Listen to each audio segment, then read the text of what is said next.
সবাই যদি আমরা ঐক্যবদ্ধ হই, যারা হোয়াইট কালার আছে, ব্লু কালার আছে, শ্রমিকরা আন্দোলন করে, কিন্তু যারা মিডল রেঞ্জ তারা কোনো আন্দোলন করতে পারে না।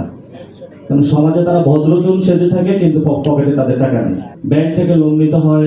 ঢাকাতে ছোট একটা ফ্যামিলি থাকে, এবং সেই ফ্যামিলিতে দেখা যাচ্ছে আমরা যখন বিদেশে দেখি ছোট ছোট ফ্ল্যাট থাকে, অর্থাৎ তার রেঞ্জের যে টাকা 60,000 টাকা যদি স্যালারি হয়, সেই রেঞ্জ অনুযায়ী হলো 2 রুমের। ঢাকাতে তো কোনো বসবাসের জায়গাই নেই, সিঙ্গেল ফ্ল্যাট নেই, ফলে তো বড় একটা বাসা নিতে হয়। বাসা ভাড়া দিয়ে, খাবার খরচ দিয়ে, বাড়িতে যে মা বাবা বৃদ্ধ আছে তাদের কাছে টাকা পাঠাতে পারে না। এই ধরনের অসহ্য কষ্টকর একটি যন্ত্রণার জীবন প্রাইভেট সেক্টরে জব করে, আবার দুর্নীতিও করে না, সব থাকার চেষ্টা করে, তাদের জীবন চলে।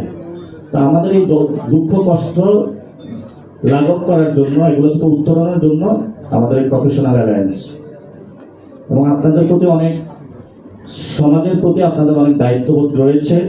আপনারা যদি লিগ্যাল এনভায়রনমেন্ট, ওয়ার্ল্ডের যে প্রফেশনাল অর্গানাইজেশনগুলো আছে সেগুলোর সাথে কানেক্টিভিটি করে ইন্টারন্যাশনাল যে অধিকারগুলো আছে সেগুলো যদি আপনারা নিশ্চিত করেন, তাহলে হয়তো আমাদের সমাজের বড় একটা জায়গায় উন্নতি করা সম্ভব। এবং বাংলাদেশের বড় একটি সেক্টর রয়েছে যারা জব হোল্ডার।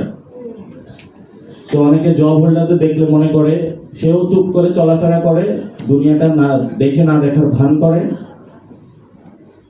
আর মনে করে যে বাংলাদেশের সবচেয়ে মনে করে যে চালাক লোক হলো পলিটিশিয়ানরা। এটা সমাজের মাত্র ওরা 2.5%। ওরাই সবার উপরে দাদাগিরি করে, তুমি কি বুঝো, আমি তো হনু। তো প্রাইভেট সেক্টরে যারা রয়েছেন, পাবলিক সেক্টরে যারা রয়েছেন জব হোল্ডার, তাদের কাছে ভোট রয়েছে, তাদের কাছে সমাজের টাকা রয়েছে, চাবি রয়েছে, সমাজের এস্টাবলিশমেন্টের জায়গা রয়েছে।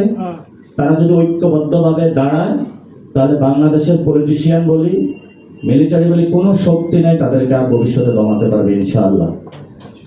আমরা হলো সেই জায়গাটা নিশ্চিত করার জন্য কাজ শুরু করেছি।